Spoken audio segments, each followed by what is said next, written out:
Hay muchas, hay muchas maneras de interpretar, ¿ok? Lo que pasa es que todo el documento de la Biblia, lo que se conoce como la Biblia, es un texto hebreo, en el aspecto de que, o sea, es cierto que el Nuevo Testamento, las traducciones son del griego, y partes del Antiguo Testamento están en arameo, ¿okay? Partes de Esdras, Daniel. El trasfondo, todo el trasfondo de la escritura es totalmente hebreo.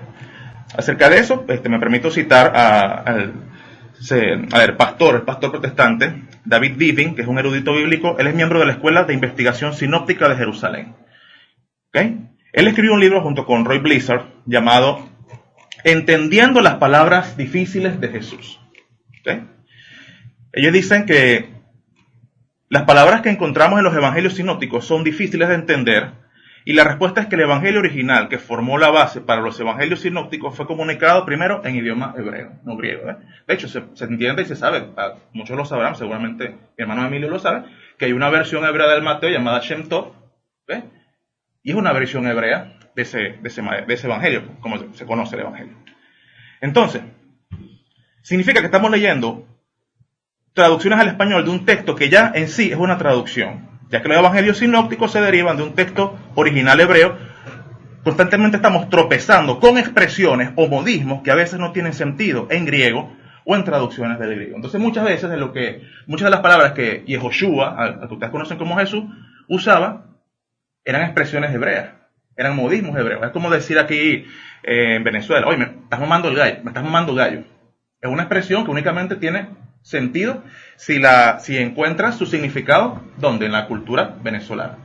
De repente yo puedo traducirlo al inglés, pero una persona que lea esa frase en inglés no va a entender, y tiene que venir un venezolano y explicarte, decir, mira, mamar gallo significa, oye, me estás vacilando, me estás echando broma, X, Y, Z. Y siempre enseñamos, tenemos por lo menos un ejemplo, Simón Bolívar. Si un italiano, si una persona de otra nación, un egipcio, un irlandés, quiere entender las cartas de Simón Bolívar, quiere entender a qué se refería Simón Bolívar cuando decía los oligarcas, cuando escribe la carta de Jamaica, tiene que hacerlo estudiando la cultura venezolana, el momento histórico que se estaba viviendo en Venezuela en esos años. Tiene que entender el lenguaje, tiene que entender las expresiones que utilizaría un venezolano para expresarse. De esa manera, entonces, una persona podría encontrar sentido al mensaje. Porque todo lo que necesitamos hacer es encontrarle sentido y la verdadera comprensión al mensaje. El mismo apóstol Pedro, Kefa, decía que había muchas palabras de Pablo difíciles de entender, las cuales los indoctos tuercen. Ellos mismos reconocían que habían cosas que eran difíciles de entender. Entonces, dice, sigue diciendo Vivin, la mayor parte de los cristianos están conscientes de que el Antiguo Testamento fue comunicado en hebreo y que es importante saber hebreo para entender el Antiguo Testamento. Lo que no reconocemos, sin embargo, es la importancia del hebreo para entender el Nuevo Testamento. Debería destacarse que la Biblia, tanto el Antiguo como el Nuevo Testamento, es en su totalidad muy hebraica, a pesar del hecho de que porciones del Nuevo Testamento fueron comunicadas en griego. El trasfondo es completamente hebreo. Los escritores son hebreos, la cultura es hebrea, las tradiciones son hebreas y los conceptos son hebreos. Entonces, no lo estoy diciendo yo, Jesús Córdoba, lo está diciendo un erudito bíblico, pastor por cierto, que está ahorita en Jerusalén, porque nosotros entendemos que todo el trasfondo es hebreo. De hecho, el apóstol Pablo le dice a los corintios, ¿ustedes son hebreos? Yo también soy hebreo. Porque ¿qué significa hebreo? Hebreo significa cruzar, alguien que cruza. El primer hebreo fue nuestro padre Abraham, que cuando decía, mira, ahí viene el hebreo porque él cruzó de Babilonia a la tierra que es Hashem. Entonces, entendemos que ser hebreo no es una nacionalidad, ni tiene que ver con genes o ADN, tiene que ver con una condición espiritual, una condición de tu mente, de entender con la perspectiva correcta cuáles son los escritos. Entonces nosotros en eso basamos el hecho de la perspectiva hebrea, Y cuando Yehoshua habla, y la profecía más, vamos a llamarlo así, más marcada, más extensa que él habla acerca de la venida y la manifestación del Ben Adán, del Hijo de Hombre, la hace en Mateo 24, en Lucas 21, y él explica allí muchas de las palabras que él está utilizando son palabras de los profetas. Entendemos que las escrituras que usaban en aquella época, en aquella época no existía el Nuevo Testamento. ¿Okay? La escritura que utilizaban los discípulos y mediante las cuales ellos basaban toda su estructura de fe, todas sus creencias, ¿okay? Lo que ellos iban a determinar como lo que era el tiempo futuro, los eventos futuros, de lo que ellos iban a determinar, de qué manera ellos iban a relacionarse con el Padre y con el Creador, era lo que se conoce hoy en día como el Antiguo Testamento, que ellos lo llamaban en aquel tiempo Moisés y los profetas. Eso es como lo llamaban. Hoy en día lo llaman el Tanakh, dividido en tres: en la Torá, los Ketuvim, la Torá, los Neví, los profetas, y los Ketuvim, los escritos, y la Torá, que lo tradujeron como ley. Entonces, por lo menos tenemos citas. Rabino Shaul le dice a Timoteo: persiste tú en lo que aprendiste y fuiste persuadido, sabiendo desde niño las sagradas escrituras. Y dice: toda la escritura es inspirada por Dios, dice aquí, Elohim, y es útil para enseñar, para refutar el error, para corregir, para instruir en justicia, a fin de que el hombre de Elohim esté completamente calificado y equipado para toda buena obra. Entonces, ¿cuáles eran las sagradas escrituras que dice el Rabino Shaul, que dice el apóstol Pablo, que Timoteo conocía y que habían sido inspiradas? Las sagradas escrituras eran, obviamente, el Antiguo Testamento, pues como se conoce. Porque tenemos, Mateo fue escrito aproximadamente en el año 37, Marcos en el 57, Tesalonicenses en el 51 de la era común. O sea, son escritos tardíos. Y lo que ellos conocen como escritura eran los escritos de los profetas de Moisés. Conocemos el caso de los discípulos de Berea. Dice que fueron los más nobles. ¿Ya? En la traducción literal dice, en la traducción textual dice que fueron de mente más abierta, porque todo lo que los apóstoles les enseñaban, ellos iban y con las escrituras corroboraban que era verdad. Yehoshua dijo: no piensen que yo vine a abolir la Torá ni los profetas. Yehoshua, cuando se le presenta a los que están en Emaús, dice que con Moisés y los profetas les abrió las escrituras. Entonces la escritura que ellos utilizaban eran los profetas. Y si queremos entender profecía, entonces, ¿ya? No, yo no descarto el Nuevo Testamento, el pacto renovado, como se conoce, sino no lo descartamos. Lo que enseñamos es que la base es la Torá y los profetas. Y partiendo de esa perspectiva, nosotros entendemos que el lenguaje que utilizó Yehoshua acerca de los eventos futuros, acerca de por lo menos cuando dice los cielos caerán, el sol se oscurecerá, vendrá el hijo del hombre vendrá en una nube, todas esas expresiones, ¿verdad? Las vamos a revisar ahorita, se encuentran en los escritos como Ezequiel, Jeremías, Isaías, y refiriéndose a otras manifestaciones de juicio, que es el contexto en el cual Yehoshua está hablando en este momento. Está hablando del juicio a Jerusalén por haber matado a los profetas, por haberlos aniquilado. Y entonces es cuando Yehoshua dice: por ser todas estas cosas, entonces vendrá el cambio de la era. ¿Okay? Y el apóstol Pedro dice: nosotros tenemos la palabra profética más segura, que son las escrituras. Y como hemos visto, las escrituras es precisamente eso. El apóstol Pedro dice que ninguna profecía de la escritura surge por iniciativa propia, que la profecía no fue traída por voluntad humana. Entonces, cada vez que le está haciendo alusión a las profecías, a los escritos, a la escritura, se está refiriendo al Tanakh y al Antiguo Testamento, pues lo que se conoce como el Antiguo Testamento, que como acabamos de percibir, de entender, es hebreo en su totalidad. ¿Okay? Todos los que escribieron las escrituras, desde Bereshit, desde Génesis hasta Revelaciones, eran hebreos. ¿Okay? Entonces, la manera de entenderlo es desde una perspectiva hebrea. Entonces, esa es parte de las primeras bases que quiero sentar, ¿okay? Porque no vamos a venir aquí a decir de una vez: mira, no, esto no es así, no sé qué, no. Hay que sentar unas bases, pues establecer un marco. Un marco como un rompecabezas, el marco se arma de afuera hacia adentro, se hace el marco y después se va llenando. Entonces, el marco que estamos estableciendo aquí es que las escrituras son hebreas, aunque fueron traducidas a otros idiomas, pero su trasfondo, como lo acabamos de ver en las palabras difíciles de Jesús, de este pastor erudito, son hebreas y se entienden en un contexto hebreo. Ciertamente, uno de los atributos de Hashem, de nuestro Padre, es que uno de sus nombres es el Olam, ¿verdad? Que es el Señor, el Todopoderoso y el dueño del tiempo. ¿Okay? Y precisamente, en realidad, muchas de por lo menos la expresión de Egipto, llamé a mi hijo, el profeta también está haciendo referencia cuando Israel salió de Egipto, que Hashem lo llamó, ¿verdad? Y los liberó y les hizo la redención. Y encontramos que esa escritura también tiene cumplimiento en la vida de Yehoshua, cuando perseguidos por Herodes, ellos tienen que huir a Egipto y luego tienen que regresar para que se cumpla lo dicho por el profeta, pues, como dice.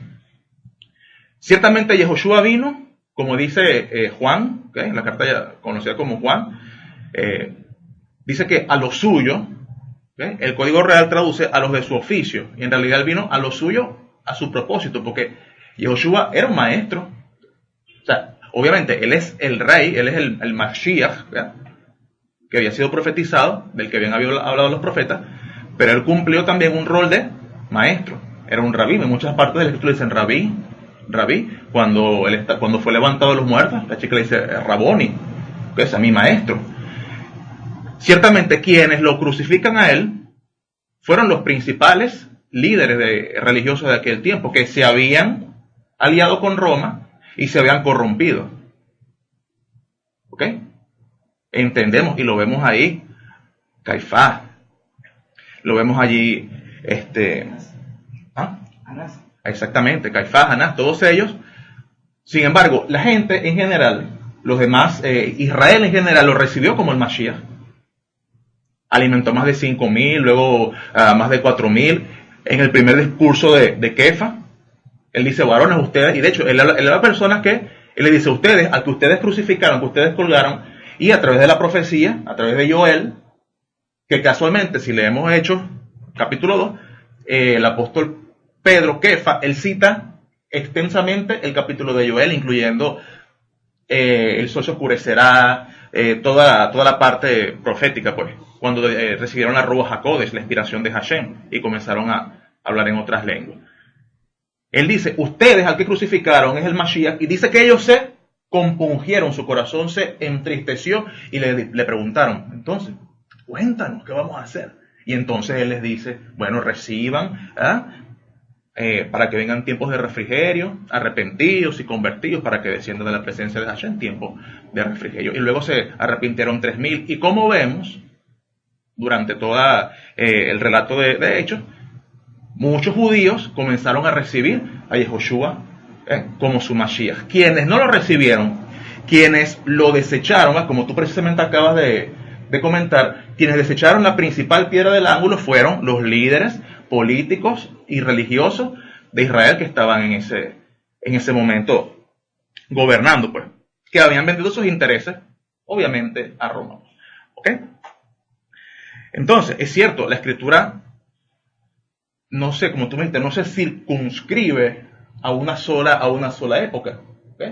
Porque el profeta Isaías dice que mi palabra no volverá vacía, sino que irá y hará todo aquello para lo cual fue encomendado, para lo cual fue enviado. Lo que nosotros entendemos, lo que nosotros, a través de este regreso a las raíces hebreas, ¿verdad?, regreso a la fe original de los Nazratín, o conocidos como los nazarenos, que era conocido como una secta en aquel tiempo, y le decían al rabino Shaul la secta de los Nazratín, la secta de los nazarenos, la secta del camino se llamaba también.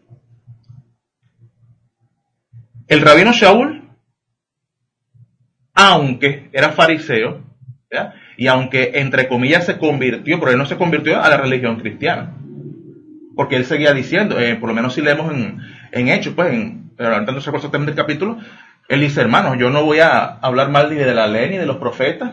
El rabino Shaul seguía celebrando Shavuot, lo que se conoce como Pentecostés, seguía celebrando Yom Kippur, seguía subiendo, porque en el libro de Hechos aparece que él seguía subiendo a honrar la fiesta. Él nunca dejó de ser un maestro de la ley. Lo que el rabino Shaul recibe es la impartición del plan de redención, ¿verdad?, de la Besorá, del plan de redención, lo que se conoce comúnmente como el Evangelio, a los gentiles, pero todo eso formaba parte de un plan que si se me puede dar la oportunidad en este programa, o quizás en el anterior, se explicará cuál es ese plan a los gentiles, ¿verdad?, a las ovejas perdidas de la casa de Israel, lo que se conoce como la plenitud de los gentiles, la multitud de naciones, todo ese tipo de expresiones que se utilizan. Lo cierto es que de todas las investigaciones, ¿verdad?, que se han hecho, todos concuerdan en que, si bien el Padre no se circunscribe a un solo tiempo de la historia, ¿verdad?, porque Él es el Padre de todas las edades, si nosotros conocemos mejor las expresiones hebreas, si tenemos una mejor comprensión de cuáles eran las palabras que se utilizaban y cuál es su significado original, y para eso tenemos muchas herramientas, por lo menos la concordancia Strong, tenemos todas. Actualmente se puede conseguir el Tanakh en hebreo completo, el texto Masureta. ¿Okay? Se puede conseguir actualmente en PDF todo el Tanakh, todo el Antiguo Testamento interlineal, ¿okay? Basado en el códice de Leningrado. Y en eso concuerda, por lo menos, Ricardo Cerny, que fue el que tradujo todo el Antiguo Testamento, pues, interlineal. Él dice que la manera de comprender exactamente el mensaje original es desde la perspectiva hebrea. Es de la perspectiva hebrea, para de esa manera poder tener acceso a exactamente qué era lo que quería decir los profetas, Yehoshua, todos los maestros.